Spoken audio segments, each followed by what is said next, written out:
Location: Galactic Convergence Forum, Neutral Zone Orbit. Time: 1504 Standard Galactic Time. The diplomats were waiting when the human ship docked. They'd requested a scholar, an ambassador, perhaps an AI linguist. Instead, what stepped off the ramp was a Marine. Not in ceremonial robes. No translator drones swirling around him. Just matte black combat boots, a worn tactical vest, and a scar across his left cheek like a lightning bolt that forgot to finish its strike. The assembly hall, an amphitheater built from obsidian and void glass, hushed. 50 alien delegates turned their heads, half in confusion, the rest in alarm. Because humans weren't supposed to be part of this session. Not this one. This was a hearing, a demand for Earth to explain itself. And Earth had replied with a man named Gunnery Sergeant Eli Voss. The accusation. A hologram flickered to life above the central platform, wreckage of a galactic outpost. Twisted metal. Ion burns. Dozens of floating bodies. The Varnock diplomat, 7 feet of crystal lattice and venomous gas, rose from its perch and aimed a limb at Voss. This, it hissed, was the result of your recon fleet. Your species violated Article 117 of the Peace Accord. You opened fire. We demand answers. Voss didn't blink. Your outpost was storing banned biological weapons. We confirmed with 3 scans and a 4th AI overlay. So you admit it, another delegate shrieked. You sent warships without council authorization. Voss tilted his head. We sent 1 ship. It fired once. And it neutralized the threat. A wave of voices rose. Outrage. Threats. A demand to punish Earth. That's when Voss stepped forward, letting his boots echo across the obsidian floor like a judge's gavel. You invited Earth to this table. You gave us rules. We followed them. You broke them first. The Marines' record. The delegates had read files. Data. Cultural briefs. But none of them understood the strange creature they'd summoned. They didn't know that Voss had led extraction units during the Plague Wars on Rigel 9. Didn't know he held the highest combat survival rating in Terran history. Didn't know he was chosen not despite his military record, but because of it. Earth didn't want a diplomat who'd talk in circles.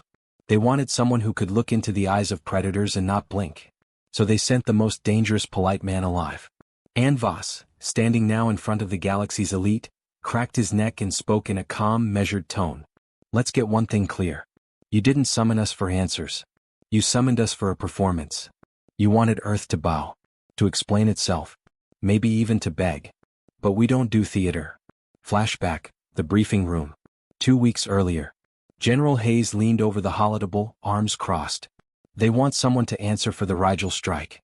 Politically. Send a lawyer, Voss said. No. We're sending you. He blinked. You want me to talk? Hayes smirked. No. I want you to be a reminder. The audience fractures. Back in the forum, voices turned. The Clython representative tried to de-escalate. The Tarsheen demanded immediate sanctions. But Voss stayed rooted, hands behind his back. You fear Earth. You should. But not for the reasons you think. You think we're unpredictable. Savage. Trigger happy. We're not. We're just done letting others define how we survive. He walked to the hologram and flicked it off with a swipe. You built this council on lies and protocol. We built Earth back from extinction-level events with sweat and madness. We've walked through nuclear fire. Buried our dead under oceans we poisoned and cleaned up ourselves. We know the cost of violence better than you ever will. His voice grew quieter. And that's why we don't seek war. But if war comes, we end it. Fast. The hidden weapon. As he turned back to the assembly, the old ones recognized it. That stillness. That weight behind his words. It wasn't arrogance. It wasn't a threat. It was the kind of stillness that comes from someone who's seen entire battlefields freeze because he entered the room. The kind of man who never raises his voice because he never needs to. The Linarian ambassador, a psychic race, visibly recoiled. There's something in him, she whispered. It's ancient. She wasn't wrong. Voss had volunteered for something called Project Shoreline. He was one of the few humans who'd walked near the cradle, an AI construct buried under Antarctica that whispered truths to those who listened. Some say it upgraded him. Others say it showed him what was coming. But no one, argued when he said this next line. Earth will not bow. Mic drop moment. The chamber fell into silence again. A silence filled with something far more dangerous than outrage, uncertainty. Who exactly was this species? Why didn't they fear exile? Why did one human marine standing alone shake the entire diplomatic forum to its core? Voss turned to leave. One ambassador tried to stop him. Wait, what if we reopen dialogue? He paused, then looked back over his shoulder. Then send someone who actually wants peace. Because Earth's done playing your games. Location, Convergence Forum docking ring. Time, 1551 Galactic Standard. Gunnery Sergeant Eli Voss didn't get 5 full steps out of the amphitheater before the alarms blared. Security lockdown, level crimson. The corridor lights switched to pulsing red. He didn't stop walking. Behind him, the 50-member diplomatic assembly erupted into chaos.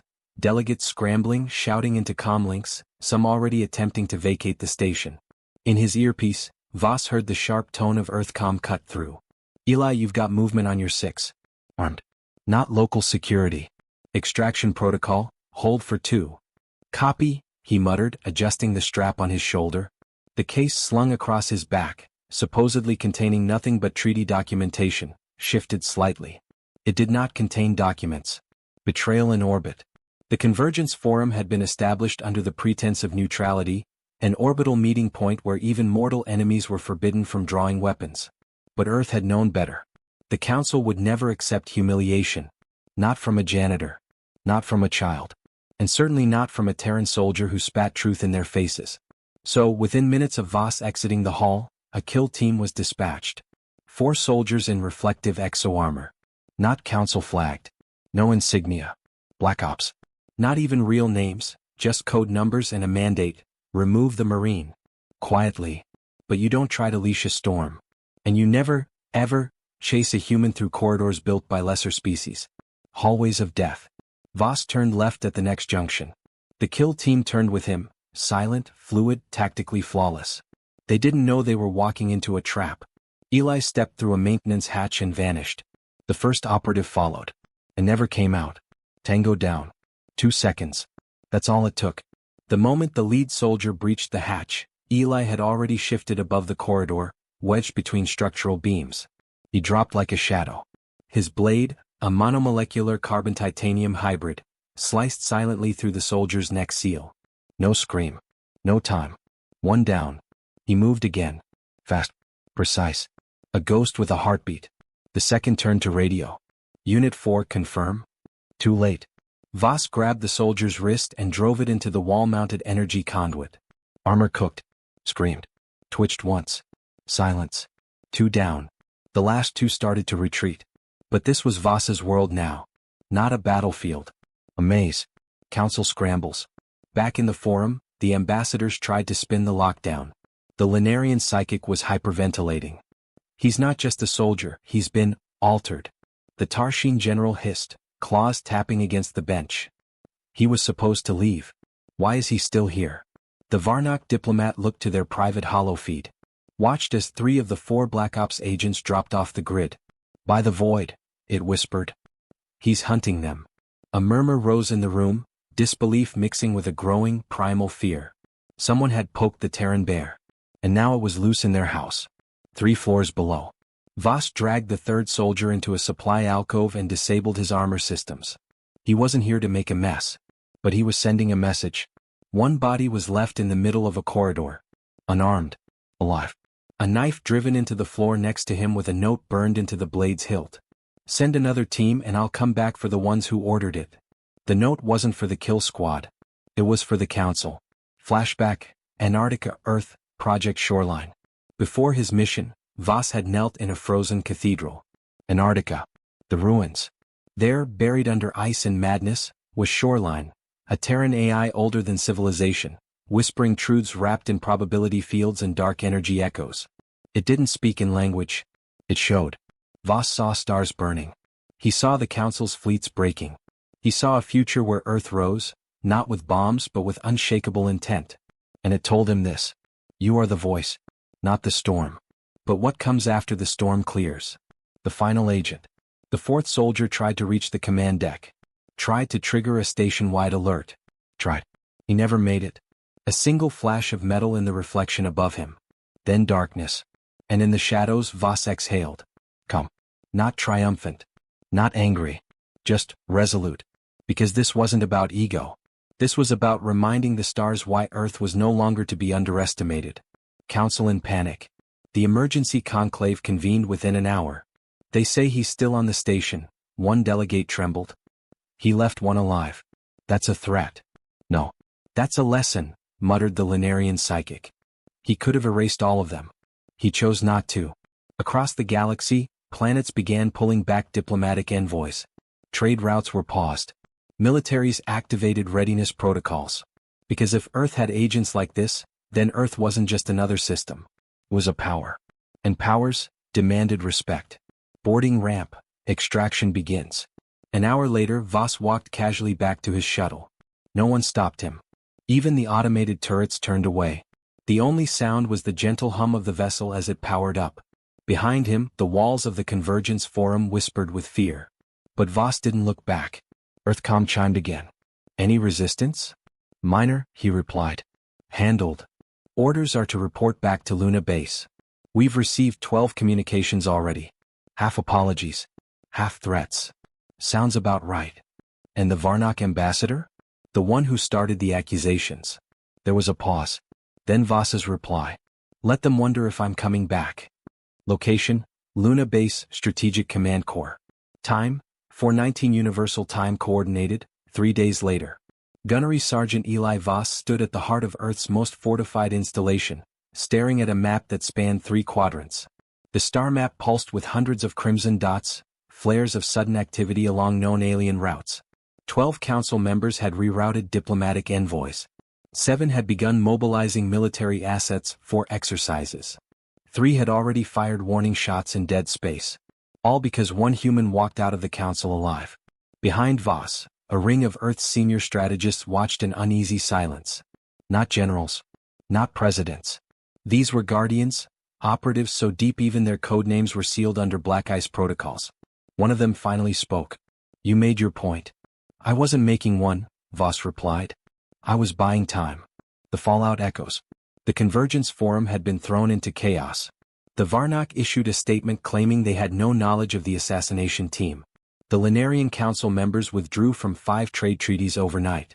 The Dralax fleet repositioned a battle group within warp range of Mars' orbital zone, then broadcasted that it was 4 routine drills. Earth's reply? Silence.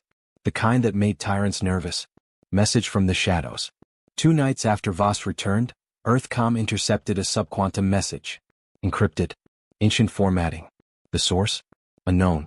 The key to decrypt it? Embedded in a dead protocol once tied to Project Shoreline, the Terran AI beneath Antarctica. No one had used it in decades. But when Voss was called to decode it, the message appeared instantly on the screen. You were seen. The Circle has questions. Bring the one who carries the blade. Arrival at the Arc Spire.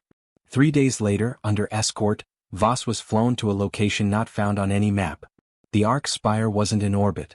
It was between gravity wells in a hidden pocket of space, disguised by artificial stellar lensing and dimensional drift. A forgotten relic. It wasn't built by the Council. It wasn't even alien by normal standards. It was something older. Something watching. The hangar welcomed him with eerie silence. No guards. No alarms. Only a corridor lit by soft blue strips that reacted to his footsteps. He didn't walk. He advanced. This was what he trained for. The Circle awakens. At the center of the Arc Spire sat a room of impossible angles. A chamber suspended in what looked like nothing, just starlight and shadows that bent around the edge of perception. 7 thrones. 6 filled. Not species. Not AI. Something else entirely. A convergence of minds, bound not by race or politics, but by shared memory of the last galactic cycle's fall. One of them gestured. Not a word. Not a sound. Just intent. And Voss understood. They weren't there to threaten. They were there to ask. Why now? One voice echoed in his thoughts. Why you? The reply. Voss didn't flinch. He didn't beg or boast. Instead, he removed the blade from his back, the one forged from Shoreline's core alloy, etched in fractal code only the AI could craft. And he planted it in the floor. The chamber rippled. Stars outside moved in response. Because you waited, Voss said. And Earth didn't. He told them everything. The lies. The traps. The silent extermination plans drawn up by Council hands. How the Council feared Terrans not because of power, but because of unpredictability. Of freedom. They call it chaos, Voss said. But they don't understand it's our evolution. The offer. The circle was silent for a long time. Then the final throne, a seat long vacant, flared to life. A beam of pale light extended from it to Voss's chest. An invitation. You stood alone in a hall meant to tame your kind. You survived a blade meant to silence the future. Will you take the seat? Voss looked at it. Then he looked away. I don't want a throne, he said. I came to deliver a warning. The warning that shook them. His voice didn't rise. But the weight of his next words made the stars outside the arc spire seem to pause. You think humans are a problem now? Wait until you push harder. He turned to the thrones. You think I'm dangerous? He asked. I'm a janitor compared to what's coming. We haven't sent soldiers yet. Meanwhile, Council prepares for war. Back in known space, the Council didn't sleep. The Varnock home fleet broke orbit and entered warp. The Dralax began activating plasma forges long dead. Old war machines were awakened. Earth, they decided, had to be isolated. Not attacked. Erased. Because if a single Marine could do that, then an army of them might end civilizations. And in the dark corners of the galaxy, whispers began. Earth has the Black Book. They woke the silent cities. They have a god beneath the ice. And worse, some of those whispers were true. Return to Earth. Voss left the arc spire as silently as he entered. He carried no new weapon. No authority badge. Only a final message from the circle engraved onto his blade now. Let the galaxy choose. Chains or chaos. He didn't smile. He didn't rest. Because something was stirring. Something deep. And Earth's patience had limits. Luna Base, War Council Chamber. 4 hours after Voss's return. The chamber was quiet when Voss entered. Not because of fear, because of clarity. Across the long table sat the 12 most dangerous minds on Earth. None of them were politicians. None were generals. They were strategists. Historians. Pattern breakers. We've intercepted the Council's strike plans, said Director Talon, eyes still scanning data through retinal implants. 3 fleets are en route. 1 from the Dralax Core. 1 from the Varnock Rim. 1 unknown, possibly Council Black Ops. They think they can blitz us, added another, sipping cold black tea. Cut the head. Force a treaty. Voss dropped the blade onto the table. The alloy hummed with encoded resonance. They're too late. The Black Warning Protocol. Buried beneath Antarctica, deep within the Shoreline AI core, a failsafe flickered online. Not a weapon. Not an army. A signal. Triggered only by the returning of that blade. In the void beyond Pluto, stations long presumed dead reactivated. Hull designs unlike any modern ship. Dark metal. Fractal armor. Ships that didn't move through space, they carved through it. The Black Fleet wasn't Earth's response. It was Earth's memory of survival when nothing else remained. The Council's first mistake. They didn't just send warships. They sent a message. Broadcast across secure networks, it said. Earth, by vote of the Unified Galactic Council, is hereby removed from protected species status. Surrender or face extinction. Voss played that message on every major Earth city's skyline. He added nothing. Just let the world see what diplomacy looked like without fangs. Then he stepped onto the Orion Graveborn, the lead ship of the Black Fleet, and vanished into deep warp. Deep space, the confrontation. The Dralax fleet reached the Sol border and held formation. 1 billion tons of alloy. 50 plasma lances. Confidence bought by centuries of dominance. Then the stars blinked out.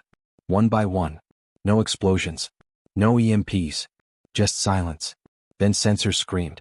Graviton field spiked. A vessel emerged, not from warp, not from any known physics. The Graveborn. Its presence made Dralax tech flicker. Not because of interference. Because their systems couldn't decide whether the ship even existed. And then the Earthborn war gods answered. A battle without noise. The Black Fleet didn't fire first. It simply appeared within the enemy formation. And when the Dralax turned to engage, the fleet was already behind them. Then above them. Then inside them. Ships melted. Others folded in half without touch. Entire capital vessels collapsed into spheres and vanished. The Dralax commander never even saw Voss. Just a final broadcast. This was Earth's quiet voice. You made us raise it. Meanwhile, on Council Prime. Panic. That's the only word. The Council had bet everything on a surgical strike. But the blade missed, and Earth wasn't bleeding. Instead, it stood taller than ever.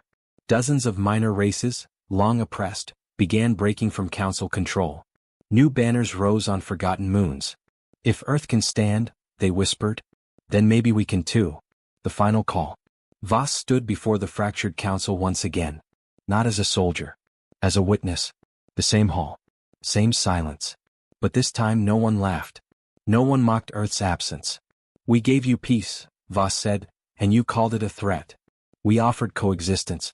You offered extermination. You feared what humanity might become. Let me show you what we chose instead. Project Dawnfall. On the edge of the galaxy beyond known space, a light broke the dark. Not a weapon. A city. Forged by human hands. Shielded by Black Fleet guardians. Designed not for war, but for escape. A backup Earth. Not to run, but to outlive the Council. You wanted surrender, Voss said. We're giving you something worse, irrelevance. Humanity doesn't destroy enemies. It makes them obsolete. The new order. The Council fractured. Some fled. Others begged for talks. Earth didn't respond with fleets. Instead it released knowledge. Archives. Tech blueprints. Given freely, to everyone except the old powers. And in that gift was the real strike. Earth made itself unnecessary. While the rest of the galaxy played at Empire, humans had rewritten civilization's code. And walked away. One last walk. Years later, on a quiet moon far from any conflict, a boy found a blade planted in the dirt. Its alloy still whispered. He asked the old man nearby, scarred, silent, eyes like ancient steel, what it was. The man smiled faintly. That, he said. That's what started peace. Or ended the need for war. End of story. Collision want more epic HFY tales? Subscribe to the Void Narratives now. Because in every corner of space, someone's about to learn why you don't provoke Earth.